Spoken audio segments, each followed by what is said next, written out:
안녕하세요. 크립토TV입니다. 이번 시간에는 최근에 큰 조정을 받았던 알트코인들 이대로 사이클 종료일까요? 최근에 발생했던 팩트를 기반으로 한번 알아보시죠. 일론 머스크가 최근에 이런 발언을 했습니다. 미국 재무부에서 하는 모든 금전 거래를 어디 위에다가 올리면 좋겠다? 블록체인 위에다가 올리는 것을 지원한다. 명분은 지금 여기 영어로 full transparency라고 적혀 있죠. 거래 투명성을 강조한 겁니다. 근데 진짜 속내는 뭘까요? 제가 여기서 하나 퀴즈를 내겠습니다. 인공지능과 CBDC와 블록체인의 공통점이 혹시 뭔지 아실까요? 그냥 드는 생각은 혁명이죠. 굉장히 훌륭한 기술입니다. 여기서 얘기했던 투명성도 확보할 수 있는 거죠. 근데요, 이제 좀 안 좋은 점을 말씀을 드리면 다 데이터와 일단 관련이 되어 있습니다. 이것도 사실은 가치 중립적인 기술이 맞습니다. 근데 데이터는 뭡니까? 21세기 앞으로 점점 데이터가 가치고요. 돈이고 힘입니다. 이 데이터를 독점할 수 있는 통제력을 강화하는 데 악용될 수 있는 새로운 혁명과 같은 기술들이 인공지능, 블록체인, CBDC입니다. 사실 양면의 날을 가지고 있는 칼이라고 보시면 되겠죠. 일론 머스크가 최근에 블록체인 기반 미국 재무부의 거래 도입을 지지한다. 아까 그 내용입니다. 머스크는 미국 재무부의 핵심 시스템에 접근할 수 있다. 연방정부의 모든 지출을 관리하는 중요한 뭐다? 인프라다. 지금 블록체인 얘기하는 겁니다. 블록체인 기반 이외에 미국 재무부의 모든 거래를 올리자. 이제 바꾸자는 거예요. 아날로그 거래에서 이제 디지털 버전으로 싹 옮겼으면 좋겠다. 블록체인에 대한 여러 가지 정의가 있을 수 있지만 저 같은 경우는 자산 토큰화, 자산을 토큰화 시켜서 마음대로 사고 팔고 또 이제 옮길 수 있는 그런 이동 통로다. 더 줄이면 가치들이 이동하는 망이 될 것이다 라고 말씀을 드렸죠. 그것을 고속도로다, 가치가 이동하는 망이다, 인프라다 이렇게 말씀을 드린 바가 있죠. 재무부에서 거래하면 딱 떠오르는 게 있습니다. 바로 미국의 국채입니다. 미국의 국채를 통해서 유동성을 이제 또 지출을 하고 있는 그런 부서죠. 미 국채가 오가는 망이 뭐다? 당연히 블록체인이 되겠죠. 그러면 그들이 어떤 망을 사용을 할 것이냐? 이게 지금 미국이잖아요. 미국에서 한국에서 운영하고 있는 카카오 체인을 쓸까요? 지금은 이름이 바뀌었죠. 중국에서 개발한 땡땡 코인 체인을 쓸까요? 아니면 일본에 있는 어떤 혁신적인 블록체인 망을 쓰겠습니까? 그냥 자기들 망을 쓸 거예요. 자기들 코인, 그러니까 미국 블록체인을 쓸 확률이 높다는 거죠. 그래서 제가 서클, USDC 스테이블 코인을 지원하는 17개의 블록체인을 쓸 확률이 높다는 거예요. 이 중에서 어떤 것을 대놓고 지원할지까지는 모르겠지만 확률적인 측면에서 접근을 한다는 겁니다. 지금 트럼피즘이라고도 하는 미국 자국 우선주의, 자국 이기주의가 어마어마하게 팽배하고 있습니다. 이 지금 똑같은 노선이 어디에도 똑같이 적용이 될 수 있다? 블록체인에도 그대로 쓸 수가 있는 거예요. 그래서 제가 웬만하면 미국 코인들 위주로 좀 포트폴리오를 가져갔으면 좋겠다라고 말씀을 드린 바가 있습니다. 2월 3일자 기사인데요. 베일을 벗은 미국의 암호화폐 행정명령, 디지털 자산 비축 가능성. 사실 작년 7월 달에 트럼프가 그 비트코인 컨퍼런스에서 비트코인을 국가의 전략적 비축 자산으로 명명했습니다. 근데 비트코인 전략 자산이 아니라 지금 용어가 어떻게 됐습니까? 디지털 자산 비축으로 용어가 바뀌었습니다. 또 다른 기사를 봐도 비슷한 얘기죠. 디지털 자산 국고 비축론이 미국에서는 옹호하지만 유럽에서는 별로던데 이런 겁니다.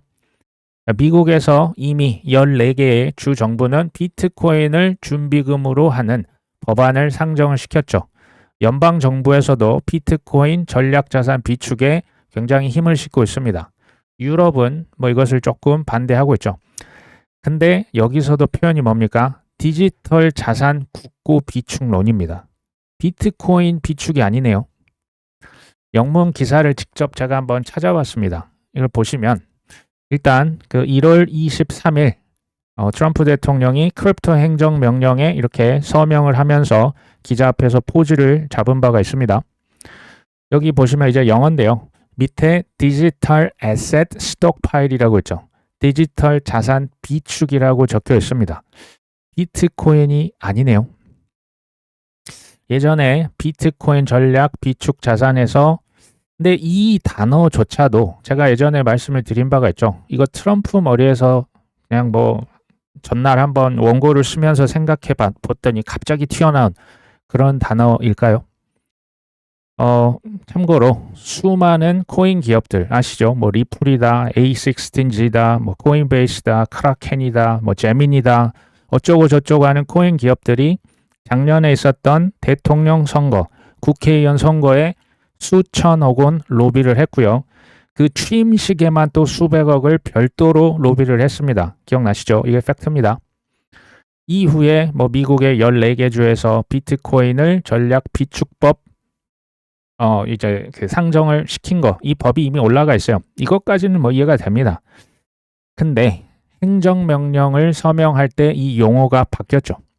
저는 이것을 우연이라고 보지는 않습니다. 미국에 이미 지금 이것도 상식인데요. 미국에서 1년에 사실 수많은 사람들이 미국의 그 총기, 그러니까 총을 쏴서 뭐 난사를 해서 죽이는 것들이 심심찮게 발생하고 있어요. 이렇게 위험한 건데 뭐 물론 서부 무법지대 그때부터 문화가 있다고는 보지만 누가 봐도 이게 시한폭탄이잖아요. 이게 왜 아직도 허용이 되고 있는지 혹시 아십니까? 실제로 총기류 협회가 있고요. 그 회원사들의 엄청난 로비 자금, 1년에도 수천만 달러가 실제로 로비를 하고 있고요. 이게 합법입니다. 이런 팩트, 현실을 좀 보실 필요가 있습니다. 제가 이걸 한번 직접 들어가 봤어요. 그 크립토 행정 명령. 이거 이제 트럼프가 사인했던 거. 영어 원문 제목이 이렇습니다. 보면 디지털 금융 기술에서 미국의 리더십 강화. 되게 제목이 심상치 않습니다. 근데 디지털 금융 기술이라고 한 걸 보면 비트코인만 이제 100% 관련된 법은 아니라는 것을 쉽게 알 수가 있죠. 보시면 디지털 자산 산업, 디지털 자산, 뭐 블록체인 기술 및 관련 기술, 공개 블록체인 네트워크, 이게 퍼블릭 블록체인을 말합니다. 디지털 자산을 자체 보관한다. 이거 이제 잘못 읽으시면 자체 보관하면 셀프 커스터디, 이제 별도의 하드웨어 월렛, 뭐 지갑을 통해서 코인을 보관하는 것으로 착각을 하실 수 있겠지만 사실은 은행을 통한 수탁을 의미합니다. 은행을 통해서 코인을 집어넣고 ETF를 이제 그 코인베이스 같은 중앙화된 거래소에 보관을 시켜야 뭐가 된다? 통제가 용이합니다. 보시면 달러 기반 스테이블 코인 당연히 중요하니까 강조를 했고요. 그 다음에 공정하고 개방적인 은행 서비스 접근을 보호하고 촉진합니다. 아니 23년 3월 달에 그 코인 관련된 은행들 뭐 한 3개인가 4개를 저 세상을 보내버렸죠. 죽였을 때는 언제고 이제는 은행 서비스를 개방한답니다. 어디에? 코인에. 이게 패턴이 이제 예전부터 명확하잖아요. 그들이 장악하려고 하는 부분은요. 항상 먼저 철저하게 파괴시킵니다. 그 다음에 가서 휴지가 돼 있는 분야에 가서 싹 인프라를 장악을 하는 거죠. 테라 루나의 테라가 스테이블 코인인 거 기억나시죠? 그리고 거래소, FTX 거래소 생각하시면 되고요. 비트코인 채굴 회사들 그때 비트코인 가격이 어땠습니까? 뭐 처참했죠. 비트코인 뭐 보니제다 해가지고 테라 루나 비트코인으로 이걸 뭐 자산 그 이제 여기를 기반으로 뭐 코인을 찍겠다 했다가 비트코인 저세상 가면서 다 같이 저세상 갔었죠. 리플은 소송이 아직 4년째, 지금 4년이 넘었습니다. 이해되시죠? 이제는 어떻게 할 것이다? 규제 명확성, 확실성을 제공하겠다. 그리고 디지털 경제, 디지털 자산, 허가 없는 블록체인, 이 퍼블릭 블록체인, 뭐 이더리움, 솔라나, 카르다노 이런 거 얘기하는 겁니다. 분산 원장 기술. 사실 이제 블록체인과 DLT라고 하는 이 분산 원장은 조금 비슷하면서도 다릅니다. 제가 이것까진 들어가지 않을 겁니다. 어찌 됐건 여기서 얘기하는 것은 지금 다 별도의 개념이에요. 디지털 경제, 디지털 자산. 비트코인이 디지털 자산 안에 사실 포함은 되는 거죠. 자산 토큰화도 디지털 자산입니다. 어찌 됐건 이게 다 별도고요. 실은 비트코인보다 훨씬 더 큰 개념이에요. 디지털 자산, 디지털 경제, 이것은 비트코인만 킹왕짱이다라고 보지는 않는 것으로 지금 보입니다. 이 문맥상 뒤를 계속 보시면 알겠죠. 토막 상식입니다. 코인과 토큰, 혹시 차이점에 대해서 생각해 보신 적이 있으실까요? 비슷한데요. 자체 블록체인을 갖고 있냐? 그럼 코인입니다. 그러니까 이더리움, 솔라나, 카르다노 얘네들은 코인이에요. 다만 자체 블록체인이 없이 그냥 남이 만들어 놓은 뭐 이더리움, 솔라나 위에 얹혀져 있는 가치 있는 것, 이거는 토큰입니다. 블록체인이 있냐 없냐 차이입니다. 코인을 보시면 독립형 블록체인을 보유했다. 그러니까 뭐 리플이다, 비트코인이다, 이더리움이다 이런 거는 자체 블록체인도 있고 코인도 있는 겁니다. 이거 코인입니다. 토큰은 뭐다? 자체 블록체인이 없기 때문에 어떤 트론 위에다 얹었다. 이더리움 위에 얹혀놓은 어떤 가치 있는 무언가를 토큰이라고 생각하시면 됩니다. 스테이블 코인은 그렇게 치면 토큰인 거예요. 실은 토큰입니다. 자산 토큰화. 그러니까 미국 국채가 뭐 자체 블록체인이 있습니까? 주식, 부동산 이런 것들은 자체 블록체인 없지만 그 위에 얹혀진 거죠. 그러니까 이게 토큰인 겁니다. 자산 토큰화라는 말은 있지만 자산 코인화라는 말은 그래서 없는 겁니다. 블랙록의 회장이 1년 전에 이런 얘기 했습니다. 모든 금융자산은 토큰화 될 것이다. 자산 토큰화는요. 사실 이 말에 많은 뜻이 이미 다 숨어 있어요. 이미 답안지가 제가 볼 때 이미 다 나왔어요. 뭐냐? 반드시 제가 아까 말씀드렸죠. 미국 국채를 거래하려는데 자체 블록체인이 있습니까? 없죠. 주식도, 뭐 채권도, 여기 부동산도 반드시 뭐가 필요하다? 퍼블릭 블록체인이 필요하다라는 얘기입니다. 왜? 토큰은 자체 블록체인이 없으니까 이제 망을 빌려다가 쓰는 거죠. 그래서 그들이 선택한 알트코인, 그러니까 코인은 자체 블록체인이 있는 거죠. 이런 알트코인을 통해서 뭐를 한다? RWA, 자산 토큰화의 목표를 이뤄가는 거예요. 조금 더 넓게 보면 전 세상을, 아날로그 세상을 디지털 버전으로 바꾸는 작업을 하고 있는 겁니다. 제가 왜 블랙록의 17차선 고속도로를 그렇게 강조했는지 이해가 되시겠죠?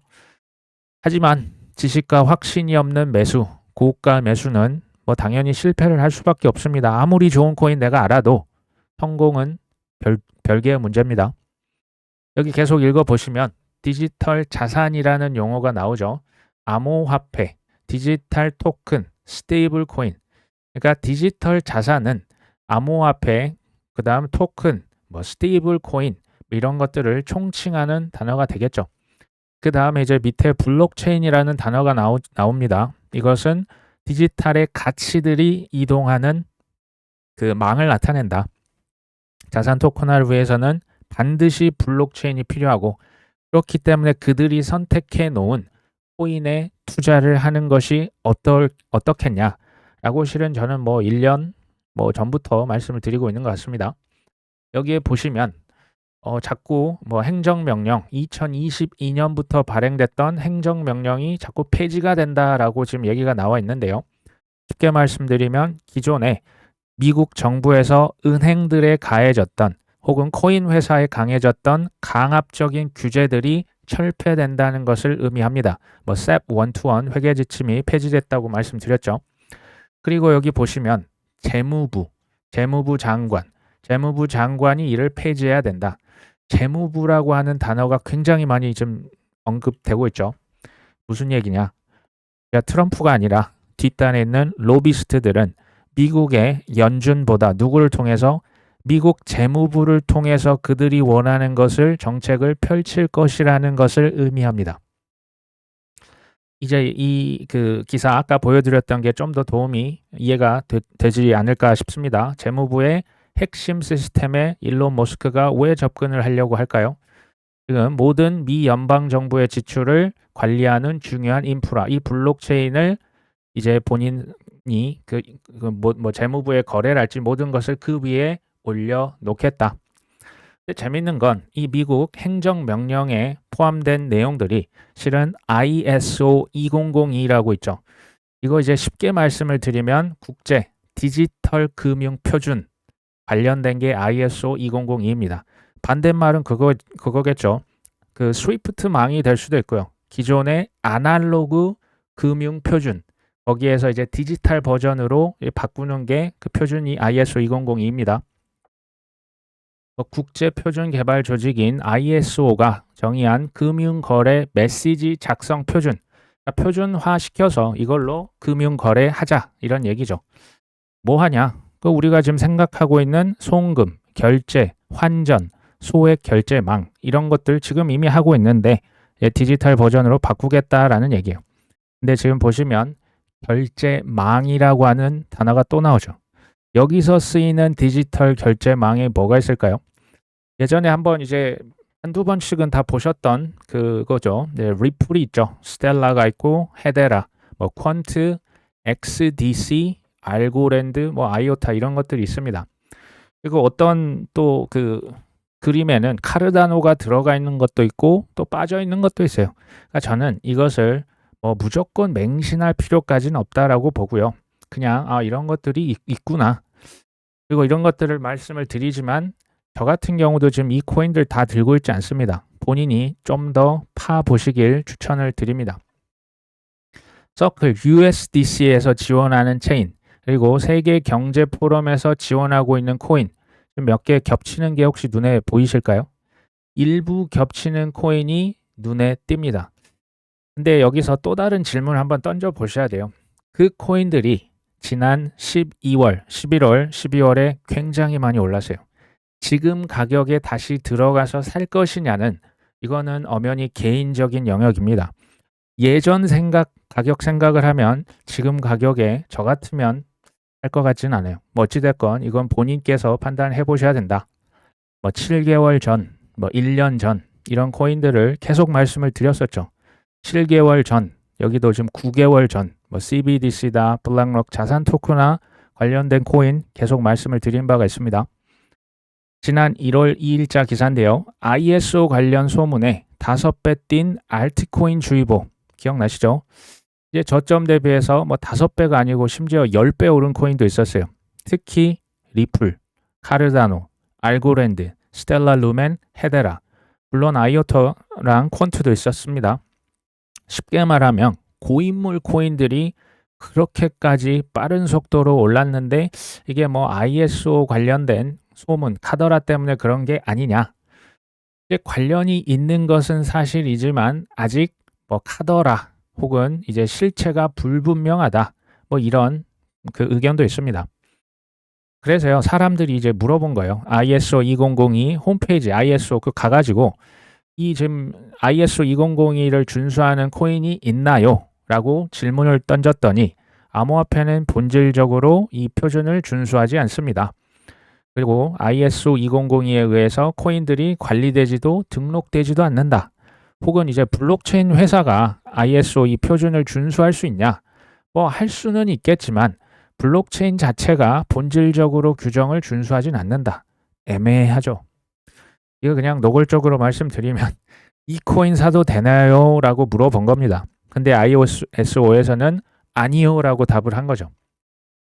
근데 이제 팩트를 한번 체크를 해보면 ISO 2002 회원사들이 있어요. 뭐 비자카드, 마스터카드, 뭐 전 세계 금융기관들, 엘리트들이 이제 그런 대기업들이 지금 여기 다 회원으로 들어가 있거든요. 은행들도 다 들어가 있어요. 근데 재밌는 건 리플이 여기 이제 구글 쳐보시면 바로 나옵니다. 아니면 이제 홈페이지 가보셔도 나오고요. ISO 2002 회원인가요? 하고 물어보니까 네, 맞습니다. 리플은 2020년 5월 달에 이제 회원이 됐고요. DLT, 분산 원장 첫 회원입니다. 라고 나와 있죠. 회원인 것은 맞네요. 어찌됐건 암호화폐는 ISO 2002 메시지에서 데이터 컨텐츠로 정성될 수는 있다. 코인이 전송될 수 있다. 근데 유효성이 검사되지는 않는다. 암호화폐 유효성 검사는 향후 이제 뭐 체크를 해볼 것 같다. 근데 여기서 재밌는 표현이 있습니다. ISO 2002에서 코인이 유효하게 쓰인다면 ISO 2002와 블록체인 시스템은 어떻게든 연관될 가능성이 높다. 이게 이제 코인이 쓰이냐 안 쓰이냐 중요한 것은 아직은 쓰이지는 않지만 미래에는 뭐 쓰일 수도 있는 거 아니야? 뭐 이 정도라 보시면 되겠죠. 확연치는 않죠. 뭔가 확실하게 좀 대답을 해줬으면 좋겠다라는 생각을 하실 수 있겠다라는 생각이 듭니다. 근데요, 항상 투자는 무엇인가? 이런 질문을 던져보는 게 전 중요하다고 봐요. 본질을 파악하면 투자 좀 더 쉬워지거든요. 투자는 불확실성에 내 땀과 눈물을 과감하게 던지는 겁니다. 이게 확실했으면 좋겠죠. 근데 아쉽게도 100% 확실하고 눈앞에 증명이 돼 있는 데는 기회는 없습니다. 그러니까 high risk, high return이라고 하잖아요. 위험이 크기 때문에 리턴이 클 수가 있는 겁니다. 기득권은 이제 월가 전통 금융은 절대 중상층 그리고 서민들이 부자가 되기를 원치 않습니다. 부자가 되면 그들 말 듣겠습니까? 그리고 계속 월가에서 뭐 상품들, 뭐 ETF, 뭐 펀드들 팔아야 되는데 부자가 되면 그거 사겠습니까? 당연한 겁니다. 오히려 인공지능, CBDC, 블록체인 이런 것들 전 세계를 마음대로 통제하고 싶지 않을까요? 저는 성공이라고 하는 게 지금 우리 성공을 위해서 달려가고 있습니다. 저는 공부에 대한 총량, 경험에 대한 총량이라는 게 있다라고 봅니다. 이 경험은 고통과 실패를 의미합니다. 고통의 총량이 있는 거예요. 공부의 총량이 있는데 이것을 누가 먼저 빠르게 채우느냐. 이게 빠른 성공을 의미합니다. 중요한 게 총량이 안 찼는데 내가 큰 돈을 벌었다. 아마 줄줄 새 나갈 겁니다.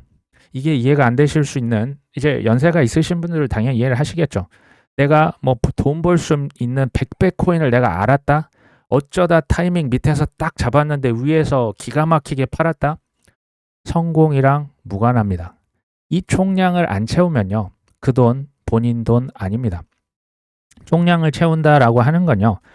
우리가 일상에서 뭐 회사에서 사업장에서 지루하고 하기 싫은 그 일을 통해서 원화채굴을 먼저 하셔야 되는 부분입니다. 이거 하고 싶지 않죠. 그러니까 대출을 받는 겁니다. 그거는 제가 아까 얘기한 총량을 채우는 거에 위배됩니다. 그 다음 공부하는 것. 몸 피곤해 죽겠는데 언제 이거 공부하고 있어. 그리고 실패하면은 이거 그냥 다 때려치우고 싶죠. 그냥 막 저주를 하고 그냥 세상을 떠나고 그러니까 남들도 잘 되는 꼴 못 보는 거예요. 이게 이제 악순환이죠.